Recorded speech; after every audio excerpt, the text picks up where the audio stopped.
Welcome everybody. This is the 30th Social Business Hangout, and with me today are Jamie Thibodeau and Jeff Thibodeau. And I've actually been looking forward to this for a while, and it's been something we've talked about probably about a month and a half or so now, of getting the two of you on here, because since moving to Brantford, there's been one Facebook brand that has been noticeable to me since I moved in, and it's part of your targeting strategy using Facebook ads or whatnot, which is the combination of We Love Brantford and your real estate business. Okay, and I thought that is by far one of the best local examples of taking everything that we've learned about inbound marketing, bringing it together, and actually seeing it successfully implemented. So I wanted to get both of you on here to talk a bit about it. So before we get into the real estate side, because once again, the real estate is the down the funnel piece. You know, that's the call to action is buy the house or sell the house. But we're not going to go right to there, because that'd be like going straight to third base. And, you know, we know that social media is not about getting the kiss on the first date. It's about that long, relationship, so that when the person's ready to buy, you're the only person that they think about. You are top of mind. So we're going to talk about first how to make sure that you're top of mind. And we're going to start with the We Love Brantford community page. Now, you've talked a bit about it prior in the pre-show. I'd like to once again read here the story as to what got you started with the We Love Brantford. I'll let you both go. So I'll go. So I always knew that Facebook had a tremendous potential to connect with people. It was so easy to keep an eye on everybody, all your friends, and I knew there was ways to use it for business too. So I was a really early adopter with getting a business page that we used ads and content to grow it.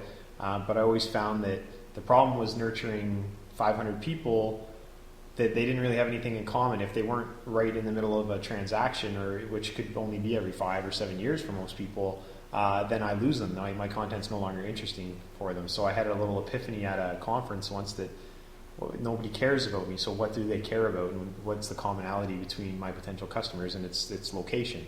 So I took a look at what was going on online on Facebook for representing Brantford. I didn't see a lot from tourism or from the city or from any local groups really.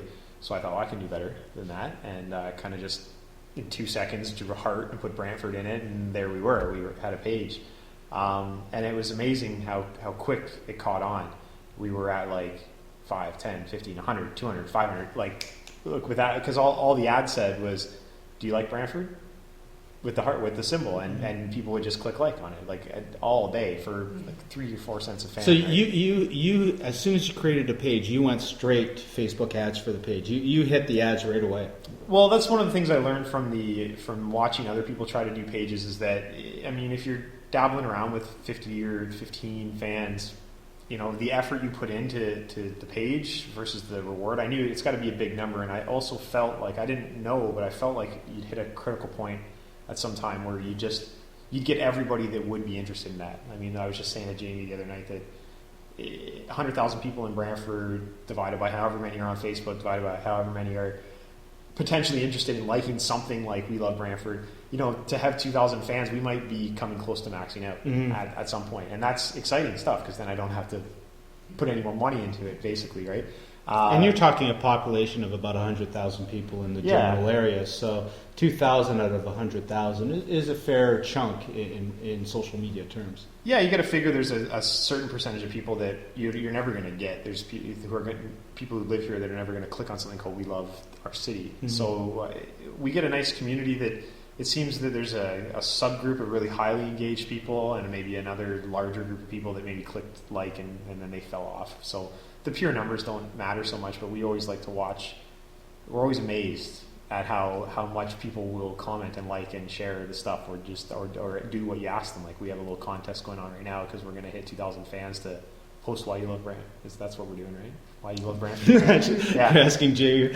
Well, we know who's actually running the site now. We talked about what to put, and this is an interesting conversation, because she said, well, how do we do it? Do they need to post a photo or do something, or share something, and I said, well, our goal is to get people to be engaged, get the most likes and comments possible. That way we show up in everybody else's news feeds and possibly gain more fans and more mind share. So we ask them to do the simplest thing possible, which is just post. like's a little soft for like this to win. Or well, and it also goes against certain terms and conditions as well and whatnot. So we just say, why do you love Brantford? And we did that at the very beginning of the page, and you can repeat it every 6 months, and it's fresh all the time because there's always something. The different subset of people are going to post in a different group.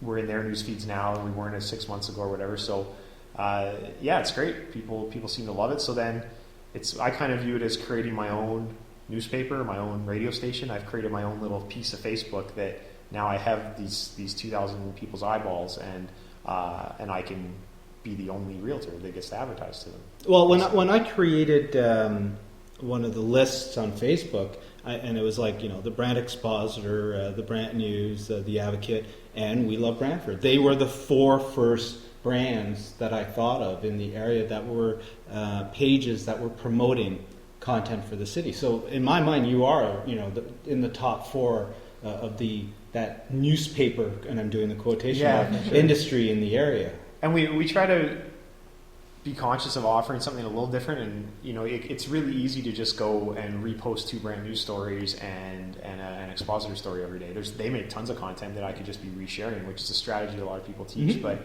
But then I'm like, well, then we wouldn't stand out. We'd just be this continuous stream of, if they just followed brand news and the expositor, they wouldn't need us. Mm-hmm. So we try to actually just pull from our own lives, and because we're in town every day, we've got a young family, and we're out doing stuff all the time. So we just post what we're doing, and that way. But I always wanted it to be like more anonymous. That it wasn't me and Jamie taking a picture of us at the fair. It's just the fair, right? There isn't really a face to the We Love Brantford. It's more of a cause, because I didn't want people to be turned on or turned off by me or Jamie, or get confused, right? It's a group we're trying to nurture and almost give it a life of its own, hopefully. Well, the back end, and once again, going back to the real estate, is clearly branded with your face and whatnot. But, as you say, the We Love Brantford is anonymous, but everybody through that engagement can figure it out. So you're not necessarily having to say, hey, I didn't even know Jamie was behind it until you and I first started, because I thought it was, a one-person shop. And you were elaborating on how it had grown to such a capacity that you actually needed help. So this is where I'm going to put Jamie on the spot. If she thinks she's going to go through all this without talking, she's flawed. We brought up the example of, and don't take offense to this, the woman about town. I'm just having my life. You are in many ways, a vlogging, a video log, or as you're going through, as you're seeing events coming up, as you're walking the streets and you see things, you just talk about it. So if he's the video, you're the voice. Yeah, I'd like to be. I don't know anything about Google AdWords and vlogging and yeah, no. And so, but I do know about Brantford. I was born and raised here, and you go through those phases in your life where you're in a city for so long and you get bored. Mm-hmm. And when I was away from Brantford for a couple of years, came back, and when we decided this was where we were going to have our lives, you start to think, well, how is this going to be the best life we can have in this city? And then you start to realize, there is a lot of stuff to do here, and there's a great atmosphere, and it's an amazing city to be a part of. And so when Jeff introduced the We Love Brantford page, I didn't know I was going to get so excited about it. I didn't know I was going to have any part of it, actually. But let alone be emotionally connected to it. Like most things Jeff does, I get involved somehow. And and eventually, the fact that it just became my project showed me how much I got into it and liked it. And like Jeff said, when you're out in the town, you say, well, here we are, we're doing this, and hopefully that catches on. I kind of want it to be contagious.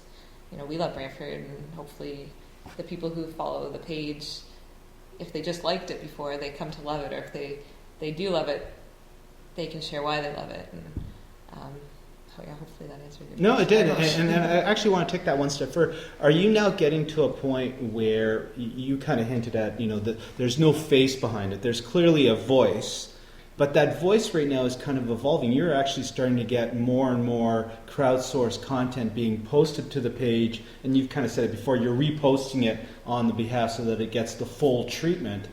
What kind of, when you look at the content that you have to collect, I know we've talked about, I could pull from the Expositor, I can pull from Brand News, but now you're pulling from your fans. So you're pulling from that 2,000. What kind of content that seems to be coming from those 2,000 that you're repurposing to feed the engine, as it were? Well, most people just want to know what's going on, and events. I actually asked one time. One of my posts was, this page is for you guys. So what do you want to see? And people said they want to see events. They want to see free events, which was that's also nice. Things for kids and families. So a lot of the things we post are weekend event happenings, and with Canada Day coming up, we'll probably have something about that soon. The villages are next week. We had the bike show on the weekend. There was the church. One of the churches always posts garage sales or choir nights, and just anything. Because who knows? In those 2,000 people, there's such a wide demographics. There's people who want to go to the wine and food show, and there's people who don't have any interest in that, but they want to go to the car show. And so, the harder part is trying to filter out what you think people are going to like. But mostly it's the events, and people love the historical photos. Yeah. They really get a kick out of the historical photos. The history, memorabilia in general is always a good seller.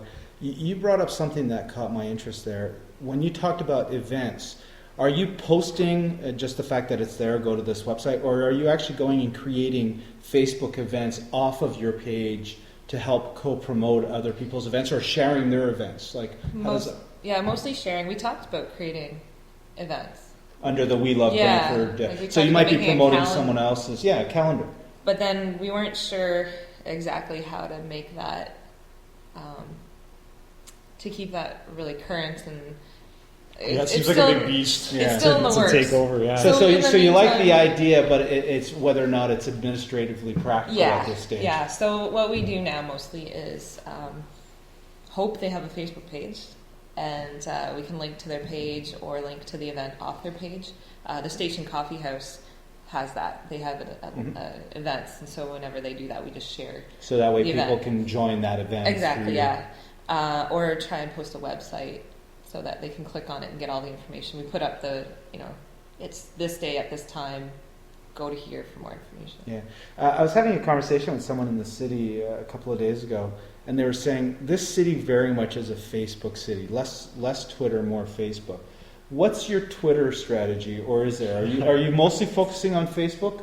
Twitter, it's not my thing. It's just auto posts, and I see. So you're posting directly from Facebook too? Well, whatever's posted on Facebook, auto goes to the We Love, and we haven't put any effort into growing that platform because, I think Twitter's way too much noise for me to get through. I can't understand the language of it, and I get on spurts. I'll do a search for Brantford or for a topic that's current and friend or follow all those people or retweet a couple things, but mostly I found that Facebook's real simple to see if you're having success, and you can see everyone's little face and their comments and their likes, and I don't really. No, and that's fair. And like I said, it's something that I've been changing my attitudes on locally. Like internationally, it's a different matter. But when I'm looking at Brantford specific, I'm starting to see what people are saying when they say it's very much a Facebook centric environment. You're more likely to get the engagement there. So let's shift a bit, because that's for lack of a better statement, the facade. Okay, that's the window shopping. That's we're here, we're top of mind. So that when you're interested in Brantford, and one of the things you might be interested in is a house. Now, once again, it's not just straight from Facebook into you want to hire me as your the person that will help you buy the house. You've also got your blog layer in there as well. So stage one would be building the community, and that's the We Love Brantford. Yeah. Getting some conversion from there to your blog. So let's talk a bit about that. Yeah, well, again, the whole thing, if you go back to the very basics of it, the first thing I started doing was video blogging about top of mind real estate stuff, and then it converted over the years into now I do very topical market analysis because it seems that there's nobody else doing that, and it's an easy way to have something to talk about every week to be interesting to the people. And it's still very Brantford specific. 100%. I track my own stats because the real estate board doesn't do it very well. They do some funky things that I have a little background in market research and statistics, so I do my own stats, and I feel like I can communicate them pretty quickly over 2-minute videos. But then I always found, okay, you make this video and you put it to YouTube, and maybe you send it to your database and you get 30 views. So everything I do has all been fueled by how do I get more people to watch my videos. So that was where with Facebook, that's why you see, even though the videos are a blog post back on my blog, instead of linking them as a blog post, which would just embed a photo, for videos I drop the YouTube right in, because that way they can hit play without leaving Facebook, which is what they want. Yeah. Right? They don't want to get linked out and then hit play. So it's all been about figuring out how to get more people. I feel that if the more people that can see those videos and come to think of me as the thought leader, the information conduit on Brantford real estate, the more my phone's going to ring. So that's the only thing I post real estate related is my 1st and 15th weekly market update, and then it's hands off. I respect the fans too much to pollute them with every new house I have for sale or every sale I just made. Like, some realtors go way over the top with what they do that nobody cares about. So I post my market updates because I feel that whether you're buyer, seller, or homeowner, It's an investment, so you might as well. yeah, you might as well. People care what's going on in the market, whether you're in transaction or not. You could just be a homeowner and you like to know that, okay, it's good out there or it's bad. Very simple. We're not going deep on the analytics. Should I go variable or fix? Yeah, and just your home's going up in value. That's good news for you, right? And spring's good and winter's bad, and it's very very straightforward stuff. Yeah. And it's I was doing them weekly in January, but then I found it was almost not enough changed on a week to week basis. And if I went a video every other week, you'd get the same combined views of the two videos. So Yep. it cut my workload in half, and it just tends to change a little bit more every. I get a mid-month update and an end-of-month update. So. And those updates, we were talking prior to the podcast. Those ones are not necessarily evergreen. Those ones are very much, this month this is stats for this month, and next month it's historical. But you also have a lot of evergreen video and evergreen content that is as good today as it will be a year from now. Let's maybe talk a bit about some of your evergreen content. Yeah, that's my very first. If you go way back, if you can search my YouTube channel chronologically, you'll find me looking very young and inexperienced, talking about. You're still gray-haired right now. It's scary. Bearded. Talking about the Insider's Guide to Buying a Home. I think was my first video blog segment, and I actually I googled realtor video blogs, and I found a guy out in Vancouver that was already doing it. So I ripped him off completely, Yep. and I emailed him and told him what I was doing. And he said, "Have at it! I sell condos in Vancouver. What do I care what you're doing in Brantford?" So I got the suction cup mount in the car and did them in the car, where I would just no script, right? I just have if you're thinking about this is what, and just off the top of the head. And then I got to a point where I was like, what if I don't start repeating myself? Like, what am I going to talk about? And the other problem being, I made this video today, but it's only maybe relevant to 10 people today. Correct. But then the funny thing started happening where someone would say like, "Oh, I watched your video on how to buy a home with a pool in the winter." And I'm like, I made that video 2 years ago. And they're still watching, and then the light bulb went on. And I was Not like, just watching, they're actually engaging with it. and calling me because of it, right? To say, "Hey, can you help me?" So yeah, that's kind of when the light bulb went on. And I started thinking, there's stuff you can put up out into the world. And the other thing, like, people rip off your videos, right, into other video sites. So even if you take it down off of YouTube, it's still out there. So you got, a lot of people, they're scared of that with video. I find, like, a lot of realtors I talk to, like, I can't put video. They'll know what I look like. And I'm like, yeah, they know what you look like. Don't worry. Well, do you want that to be the surprise when the person walks in? We joked about the date. What would you rather have, Jamie? A blind date where you don't know the person at all, or you've built up some knowledge of the person that's about to walk in and potentially work on a $200,000, $300,000, $400,000 transaction, if not more.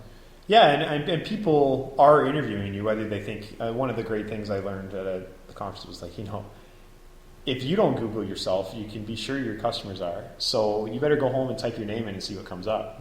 And for me, it was a holistic healer in the States and an author. So I went on the warpath with WordPress. Now it's like 500-page deep site, and you type Jeff Thibodeau, I got Google, right? You type anything about Brantford real estate, it's me. And not because I'm some web genius, I just put an article up with the keywords, and I would do that 500 times, see in 2 years, right? See, one of the things that, and this kind of ties in back to the We Love Brantford, when you set up a Facebook ad, and they're typically your videos, because I don't think you do any ads that are not your videos. Would that be a fair statement?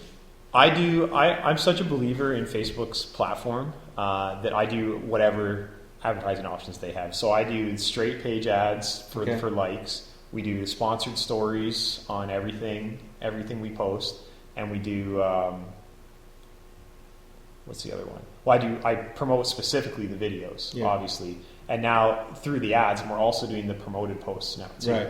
And it all works. Like obviously, Facebook knows what they're doing in terms of creating the community and pulling a little bit of money out of the advertisers to feed them content. And you can see it happen. I hit promote for $10 on one of my videos, and all of a sudden, instead of 150 people seeing it, 2,000 see it over those 3 days. And again, it's just to put that video in front of more people's eyes and get them to hit play. My real belief is if they watch that, they're going to at some point become my client, or they're going to filter out the ones that should be my clients will become my clients. It's funny because, like I said, my pure exposure when I look at the ad side of Facebook tends to be your video. So I don't know how much of that is Facebook playing and hiding some of the other ones because it deems them not as related, to me or whatnot. So as you say, there's a lot of things going on behind the scenes with whether or not you see a post. And I know that's something that a lot of people have been worried about, and I'm actually going to come back to you and get your thoughts, because I know you're not the technical person as much, but your thoughts on it. Just recently they started showing how many people were actually reached, the percentage and the number, and it's obviously based on how many fans you have. And a lot of people see it typically in that 20% seems to be the number, 20, 25, maybe 30. Yeah. But so many people thought, of course, if I paste and post it, everybody will see it. So there's been some backlash saying, what do you mean people aren't seeing it? Your thoughts on putting content, and you mentioned the promotion, pre-promotion. Did you find a decline prior to having to re-promote?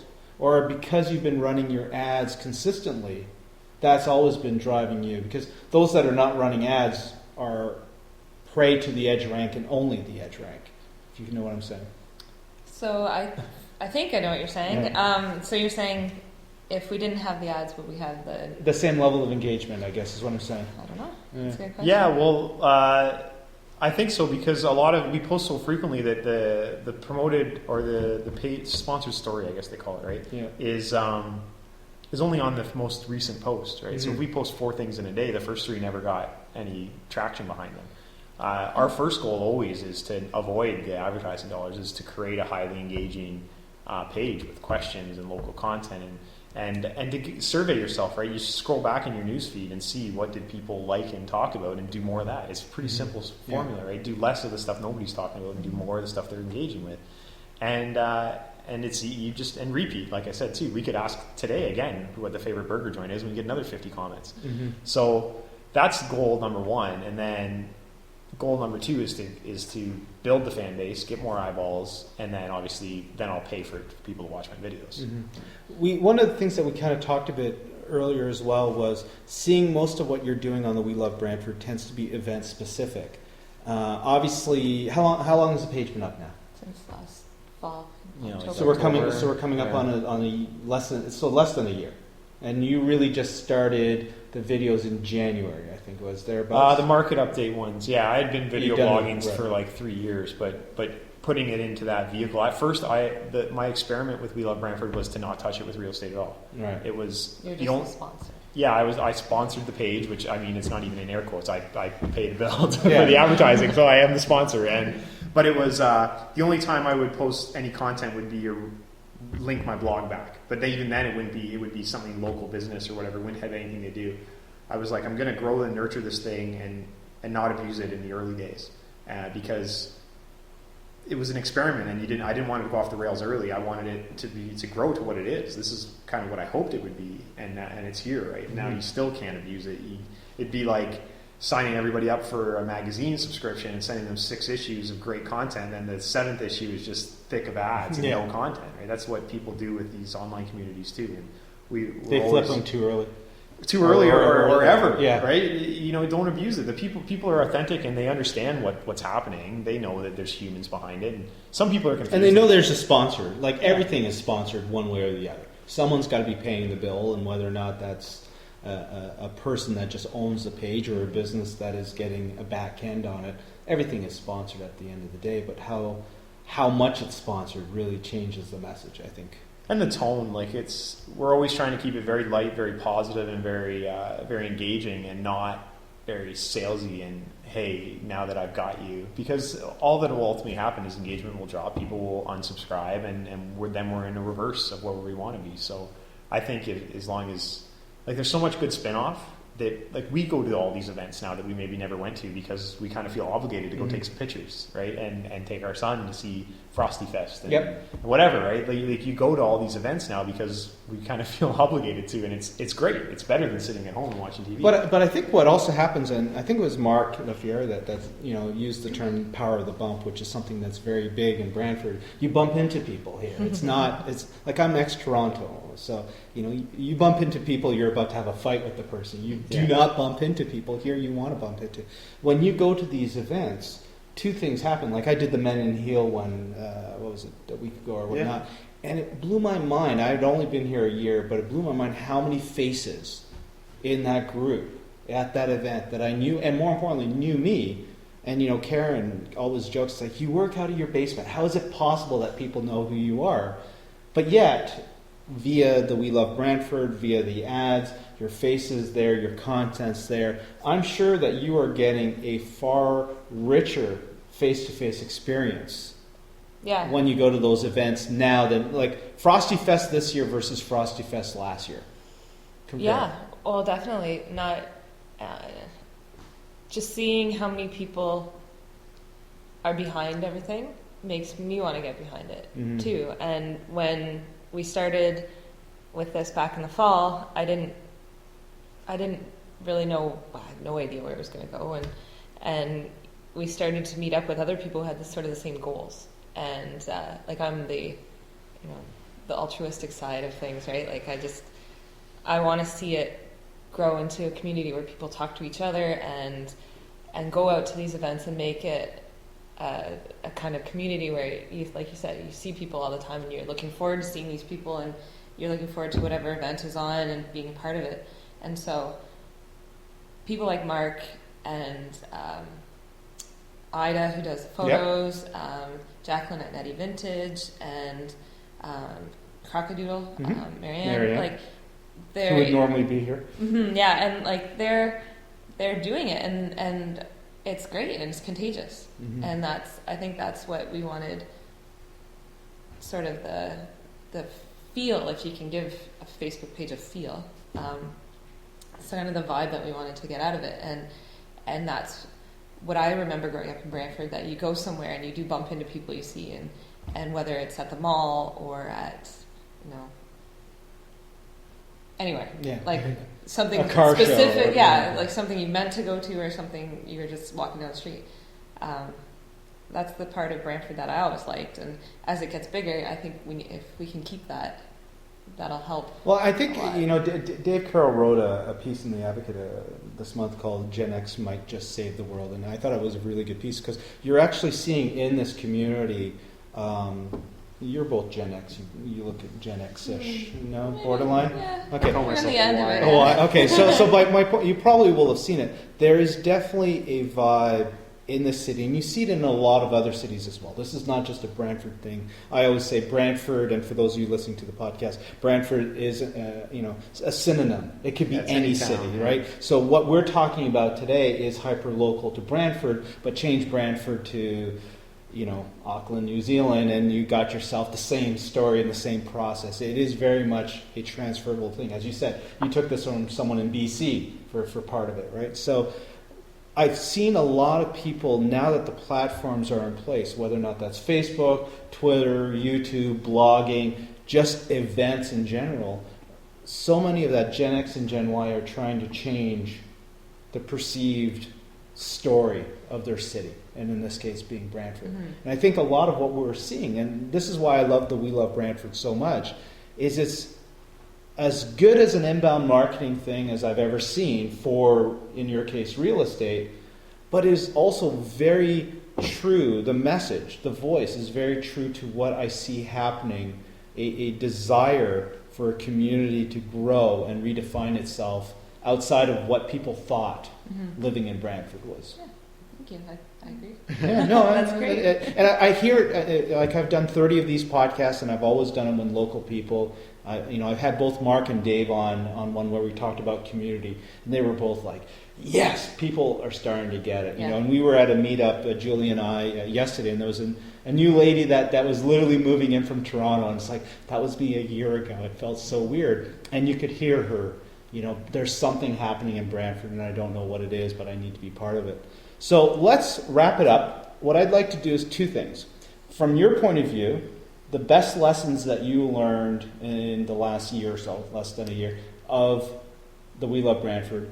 And for you, because we haven't talked about that last piece, okay, because it's all down the funnel, that call to action, what all of this builds up to. And just like in real life, we've left it to this small little piece, because that's really what it's become. It's a yes-no decision. I will do business with you because of all this other stuff. So let's start with lessons learned from, and I'll round it up to a year. Sure. I've learned that there's a lot of people in this city who want to make it great. I had no idea that there's this great group of people that most of the people you were just talking about now, who out of their own time and pocket put on events and get together and have committees and have interviews and start up newspapers and it's exciting, and it makes me happy and proud to be here and to be here for the rest of my life. And that's what we like to hear when we do stuff like this, right? So that final call to action, how do we've got Facebook pages, we've got blogs, we've got people moving down the funnel. So the goal, obviously, big picture from the business side is to take people off of that Facebook page and come over to my blog, which is a very, very lead generation setup. But again, it's not about doing what I think's right. It's about what does the consumer want. They only want really one or two or three things from a realtor. They want to go and look at houses, or they want to know how much their house is worth. So we just have those two big buttons, and 3 to 8 people kind of a day fill one of those out. And at the same time, some of them are not serious, but then for me, that's when the relationship starts. They move off of the real world, and I've got a name and a phone number now, and into my personal contact management system, and then a whole new process begins. And that's where the real CRM kicks in. Yeah, that's a whole nother game. That's my job now. That's where I put my hours. Saying, well, Jamie's doing the Facebook thing. I'm on to the people that have signaled to me that they might be interested in a transaction in the next little while. And again, hopefully through the whole funnel, they've gotten that we're not just doing this because it's an advertising vehicle, but we put the page first, and the look and the feel and then the purpose of it first, and then naturally comes the business and the traffic and the engagement that comes. Some people think of it the other way and try to build what the people want, but we just throw the Brantford stuff out there, and then they trickle down. It's hard to track. It's not like with Google AdWords, you can track the click through the conversion page, through the landing. I knew I got X number. Where it's a little more wishy-washy, but you can tell on days where, say, we write an article about Burger King getting torn down and a health food store opening up, and post that to the blog and I can see immediately, 300 clicks that day come back to my blog, and coincidentally 3 or 4 leads come in that day too. Yeah. So it all trickles down, and that's not exact science, but for me, it's better than going and knocking on doors or phoning people that don't want me to. Well, you brought up the exact science. A lot of people try to turn it into an exact science, but the reality is you might just be walking down the street one day and bump into someone, and that person will recognize you and say, I've been meaning to talk to you. For sure. And to me, that's the stuff you can't plan for, but you can set up a structure were that, as you say, they have already interviewed you. And I think at the end of the day, by the time they actually are willing to do business, they are only wanting to do business with you. You are not only top of mind, but they know exactly what kind of relationship they're going to get out of you through that process. Like, you know who I'm going for if I need help, with real estate. There's no doubt in my mind. It's no different than Larry, who's been on a few podcasts. If I need help with my car, he's put in that a bit, about inbound marketing that's built a relationship that has separated him from the Moss. Because how many realtors are there in the area? 330? Yeah. And yet I could probably name 5. Well, and it all comes down to your audience too. Like, if you only ever read the newspaper and weren't on Facebook or on the computer watching the videos, you wouldn't know I exist, because I don't put a cent of advertising into print. And it's just it's a different mindset, because I want the tech savvy consumers that are more independent and less hand-holdy. And those are my ideal clients, so it works out perfect. Yeah, and what that also does, as you say, it's part of the filtering. By making sure that they're more tech savvy, they're more likely to do more of your work for you, or at least come to you with an educated dialogue, so that you're not trying to sell them, you're trying at that point in time to lead them through the process as opposed to dragging them through the process. Yeah, I become more of the facilitator of the real estate transaction rather than the used car salesman. Exactly. Okay, so reintroduce yourself. Jamie Thibodeau. And Jeff Thibodeau. And I'm Robert Levine, your social business mentor. Thank you both. Thank you very Thank much. you.